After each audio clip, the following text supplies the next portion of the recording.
Ukilazwa tayari unakuwa umeonja seli. Hata wahudumu wenyewe hawana mlahaka mwema.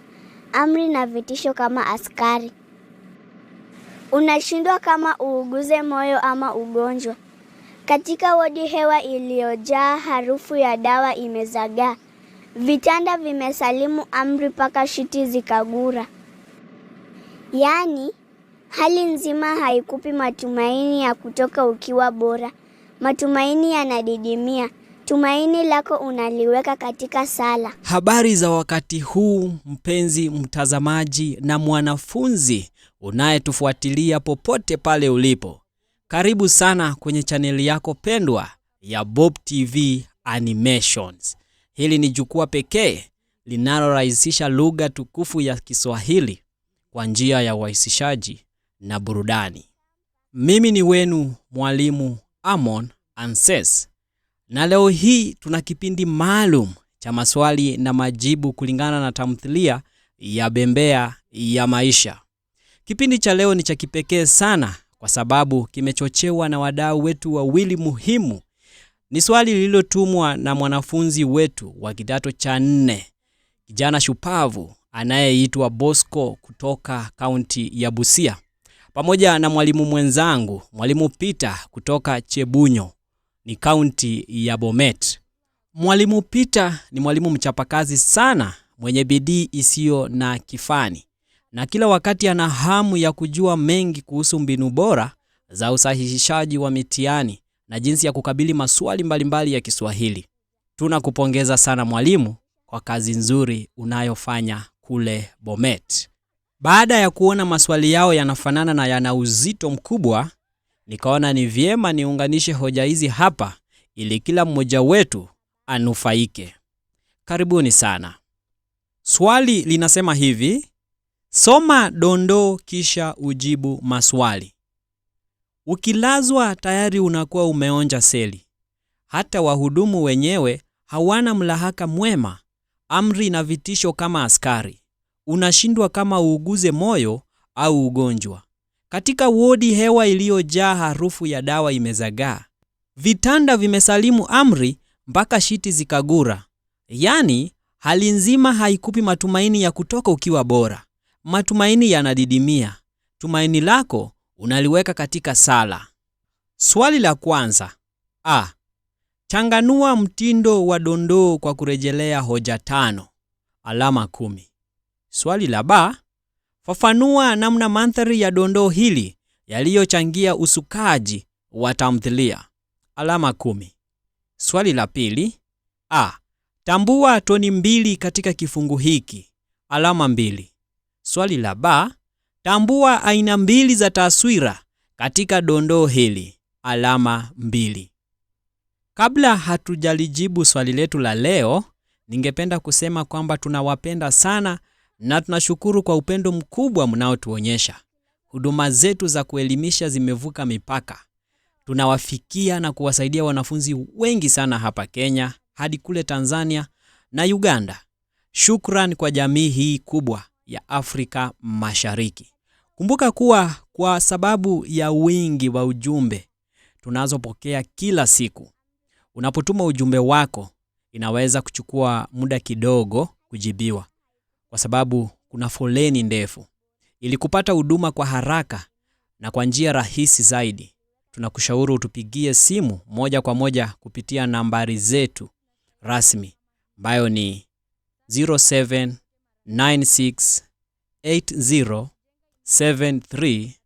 0796807358.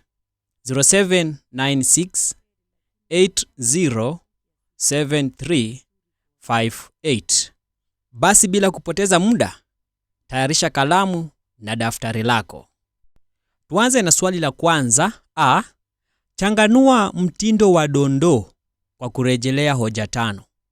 Ni alama 10. Mtindo katika fasihi, ikiwemo riwaya, tamthilia au ushairi, tunasema kwamba ni njia au namna au mbinu ya kipekee anayotumia mwandishi ili kuwasilisha mawazo, ujumbe au hisia zake kwa wasomaji. Tunaweza sema kuwa ni nembo au ni saini ya mwandishi inayotofautiana au inayotofautisha kazi yake na ya mwandishi mwingine. Kwa hivyo hapa tuna mtindo gani kwenye dondoo hili? Mtindo wa kwanza tunaona ni tashbihi, ambayo tunaweza sema ni ulinganisho. Haya ni matumizi ya neno kama ili kulinganisha wahudumu wa hospitali na askari katika kutoa amri na vitisho. Ukiangalia hapo Asna alikuwa anasema kuwa amri na vitisho kama askari. Mtindo wa pili ni tashihisi au unaweza sema uhuishaji. Hii ni kuipa vitanda sifa ya kibinadamu. Ukitazama hapo utaona amesema kwamba vitanda vimesalimu amri mpaka shiti zikagura. Mtindo mwingine ni jazanda au tunaweza sema taswira. Na hii ni kutumia picha ya seli kumaanisha ukali na unyama wa hospitali inayofanana na gereza. Hapo wanasema kwamba unakuwa umeonja seli. Tena mtindo mwingine ni ufupisho na uketo wa sentensi. Hapa tunasema kwamba ni sentensi fupi zenye hisia nzito zinazoleta ujumbe moja kwa moja bila kupoteza mwelekeo. Hapa unaona wametuambia kwamba tumaini lako unaliweka katika sala. Pia tuna mtindo mwingine ambayo ni jazanda ya mhemko au tunaweza sema ni toni ya kukata tamaa. Haya ni matumizi ya maneno yanayoonyesha hali ya kukata tamaa na mfadhaiko wa moyo. Hapo unaona amesema kwamba hali nzima haikupi matumaini. Matumaini yanadidimia. Pia tuna utohozi ambao ametumia neno kama seli au shiti. Pia tuna nahau, kwa Kiingereza tunaziita idiom. Naona kwamba hili ni fungu la maneno ambalo lina maana ya siri au maana ya ndani ambayo ni tofauti kabisa na maana ya kawaida ya maneno yaliyotumika. Kwa mfano wa nahau kuna moja ambayo ni kula chumvi nyingi. Ina maana kuwa kuishi miaka mingi duniani au unaweza sema ni kuwa mzee. Pia tuna nahau ingine hapa ambayo inasema kuvunja ungo. Naona kwamba ina maana kwamba msichana kufikia umri wa kuanza kupata hedhi. Kwa Kiingereza tunasema ni menstrual cycle ama period. Kukanyaga donda. Tunaona ina maana kuwa kuchochea hasira au maumivu ya mtu aliyekosewa. Pia tuna ingine hapa ambayo inasema kutia chumvi. Hii ni kuongeza uongo au maneno ya sifa katika hadithi ili inoge. Pia tuna kukata kamba ambayo wengi wenyu mnajua kuwa ni kufa au kufariki dunia. Unaposoma nahau huwezi kupata maana yake kwa kutafsiri neno moja moja. Badala yake maneno hayo yanapoungana yanatengeneza maana mpya kabisa ya kishairi au ya kimafumbo. Kwenye dondoo tunaona kuna neno vitanda vimesalimu amri. Ina maana gani? Ni kuwa vitanda vimechakaa sana, vimevunjika, vimeharibika au vimepoteza uimara wake kiasi cha kutoweza kutumika vizuri tena. Kumbuka kuwa ni vizuri sana na ni lazima kutoa mifano unapojibu maswali. Swali la ba. Fafanua namna mandhari ya dondoo hili yalivyochangia usukaji wa tamthilia. Alama 10. Mandhari ya dondoo hili ni hospitalini au tunaweza sema wodini. Na hapa kuna Asna, kuna Neema na kuna mama mzazi Sara. Na maneno ambayo wametupatia hapa kwenye dondoo ni maneno ambayo alikuwa anazungumzwa na Asna. Kwa anawaambia Neema pamoja na mama yake mzazi ambaye ni Sara. Kwa hivyo mandhari ya dondoo hili tumesema kwamba ni hospitalini, na katika usukaji wa tamthilia au tunaweza sema plot development. Mandhari haya yanajenga misingi muhimu ya migogoro, tabia za wahusika na mitiririko wa matukio. Hebu sasa tufafanue mandhari. Kwanza tunaona yanalinganisha huduma duni za afya kijijini na huduma bora za afya mjini. Tunaona kwamba mandhari haya yanatofautiana na yale ya mjini. Tunaona hospitali ya mjini inawasiriwa kuwa na huduma bora. Hapa tunaona madaktari bingwa wenye mlahaka mwema, vipimo vya kisasa na mazingira safi yanayompa mgonjwa matumaini ya kupona. Pili, yanatusaidia kuelewa maudhui ya kutowajibika kupitia wahudumu wa hospitalini za mjini. Na hapa tunaona kuna mateso badala ya matibabu na tabia yao ya kukosa mlahaka mwema. Mlahaka mwema ni mahusiano mema. Inamfanya mgonjwa ashindwe kama auguze moyo ama ugonjwa. Tatu, tunaona kwamba yanachimuza maudhui ya uongozi mbaya hospitalini. Na hapa tunaona kuna uhaba wa madawa na matibabu duni kupitia haya maneno ambayo Asna alikuwa akisema kuwa harufu ya dawa imezagaa, lakini mgonjwa haikupi matumaini ya kutoka ukiwa bora. Tunaona kuwa yanadhihirisha kuna usimamizi mbaya ambapo kuna harufu tu ya kliniki, lakini hakuna dawa halisi wala matibabu ya maana yanayomponya mgonjwa.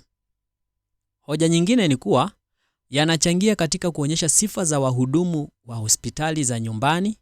Tunaweza sema wale hospitali wa nyumbani tunawaita wazembe au dhalimu. Na hapa tunaona kuwa wahudumu hawa wanadhihirisha uzembe mkubwa katika utunzaji wa mazingira ya hospitali. Na kitendo cha vitanda kusalimu amri mpaka shiti zikagura, hiki kinaonyesha kuwa wahudumu na wasimamizi ni wazembe kupindukia. Hawashughulikii usafi wa mashuka wala ukarabati wa vitanda kwa ajili ya ustawi wa wagonjwa. Hoja nyingine ni kuwa yanakuza sifa ya Asna kama mdaku. Kama mhusika anayependa kuweka mambo wazi tunamuita mdaku, na huyu tunamzungumzia Asna ambaye hatumii lugha ya kuficha, anasema ukweli bila uoga kuhusu uozo wa hospitali. Na tunaona kwamba alikuwa anamueleza dada yake ambaye ni Neema pamoja na mama yake ambaye ni Sara. Tabia yake hii ya kuingilia mambo na kuyachambua inamsaidia msomaji kupata taswira kamili ya mateso wanayopitia wagonjwa. Swali la pili, nasema tambua toni mbili katika kifungu hiki, ambayo ni alama 2. Na kama kawaida tunasema kwamba toni katika fasihi au lugha ni hali ya hisia. Mara kwa mara unaweza pata mwanaume au tuseme wanaume hutumia maneno matamu ya hisia kumtongoza mwanamke ili tu amkubalie. Lakini kizazi cha sasa unapata kwamba pia mwanamke siku hizi tunasema wameiva, pia wanaweza wakatongoza mwanaume. Kumaanisha nini? Kuna hisia ambayo wanaileta. Kwa hivyo hapa tunasema ni toni ya mapenzi. Unapata kwamba mwanaume anaweza tumia maneno kama haya.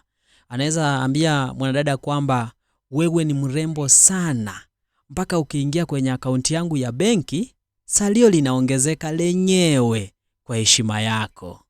Maneno kama hayo. Kwa hivyo hapo kuna toni ya mapenzi. Na kwenye dondoo yetu tunaona kwamba tuna toni ya kutamauka. Nini maana ya kutamauka? Jina lingine la kutamauka ni kukata tamaa. Kwa hivyo ukiandika toni ya kukata tamaa bado ni alama, au useme toni ya kutamauka bado ni alama. Kwa hivyo hapa tuna toni ya kutamauka au kukata tamaa. Je, imejitokeza vipi? Kumbuka kwamba unapotaja toni ni vizuri kutoa mfano kutoka kwenye dondoo ulilopewa. Si kutoa mifano kutoka kwenye maneno ambayo hayapo hapo kwenye dondoo. Kumbuka kwamba mifano yote ambayo unatoa hapa inatoka kwenye dondoo ili upate alama zako zote. Kwa hivyo toni ya kutamauka inajitokeza pale msemaji anaposema kuwa hali nzima haikupi matumaini ya kutoka ukiwa bora. Pia tuna toni nyingine hapa ambayo ni toni ya huzuni, simanzi au sikitiko. Kwa hivyo ukiandika huzuni ni alama, ukiandika simanzi bado ni alama, ukiandika sikitiko bado ni alama. Kwa hivyo yote inamaanisha kitu kimoja. Toni ya huzuni, simanzi, sikitiko. Na hapa tunaona ni matumaini yanadidimia. Tumaini lako unaliweka katika sala. Swali la ba. Tambua aina mbili za taswira katika dondoo hili ambayo ni alama 2. Mtazamaji wangu, taswira ni nini? Au ni kuambie taswira ni nini kutumia king'ong'o? Tunasema kwamba taswira ni imagery. Kwa Kiingereza tunasema imagery. Na tunaona kwamba hii ni mbinu ambayo mwandishi anatumia maneno.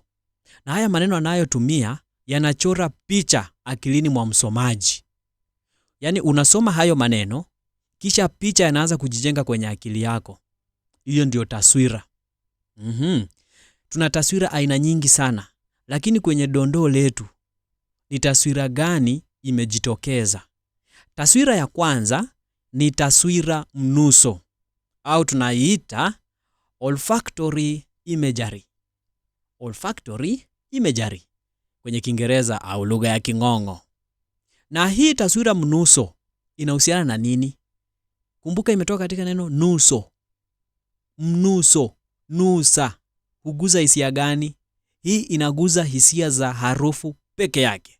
Ukitaja taswira mnuso, hakikisha inaguza hisia za harufu peke yake. Kwa hivyo lazima tuende kwenye dondoo letu tujue taswira mnuso imejitokeza wapi. Tazama, unaona kwamba ni hewa iliyojaa harufu ya dawa imezagaa. Taswira ya pili ni taswira oni. Kwenye lugha ya King'ong'o tunasema visual imagery. Visual imagery ni taswira oni, kutoka kwenye neno ona. Hii kazi yake ni nini? Tunaona kwamba hii huchora picha ya kitu kinachoonekana kwa macho.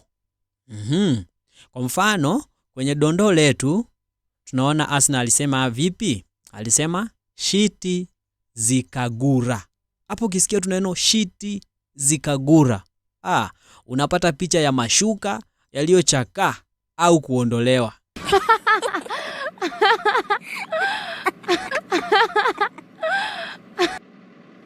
Ukilazwa tayari unakuwa umeonja seli. Hata wahudumu wenyewe hawana mlahaka mwema. Amri na vitisho kama askari.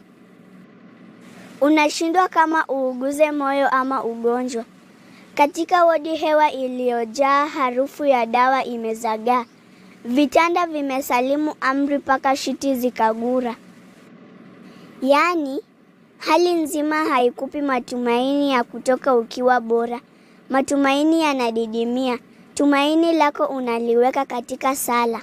Na kufikia hapo, mpenzi mtazamaji, ndiyo tunatamatisha kipindi chetu cha leo hapa Bob TV Animations. Natumai mchanganuo wetu wa maswali ya bembea ya maisha umempa mwanga mwalimu wetu Peter kule Chebunyo, ambaye anatoka katika kaunti ya Bomet, na pia umemwongezea maarifa kijana wetu Bosco kule Busia katika maandalizi yake ya mtihani wa kitaifa.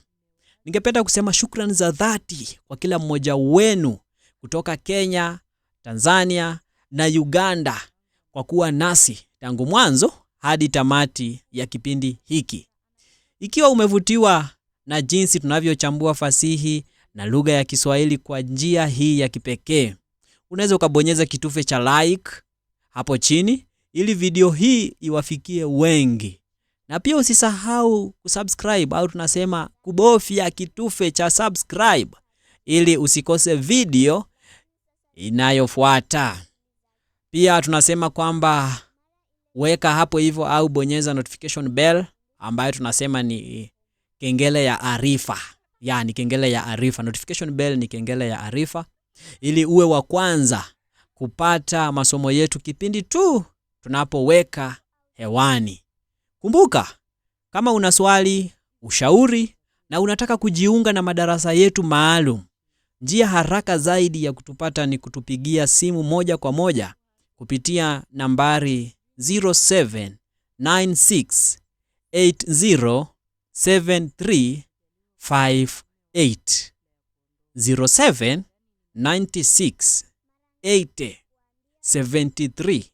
0796807358. Sisi tuko hapa kwa ajili yako ili kufanya Kiswahili kiwe chepesi na chenye burudani. Mimi nimekuwa mwalimu wenyu, mwalimu Amon Anses. Tukutane tena katika kipindi kijacho hapa hapa Bob TV Animations. Na pia ukitaka kununulia mwalimu wako soda, hapo kwenye description kuna link ya buy me soda. Nunulia mwalimu wako soda, at least niwe nikisafisha koo. Kwa sasa, kwa heri kwa sasa, na watakia masomo mema yenye mafanikio. Bob TV, giving you the best.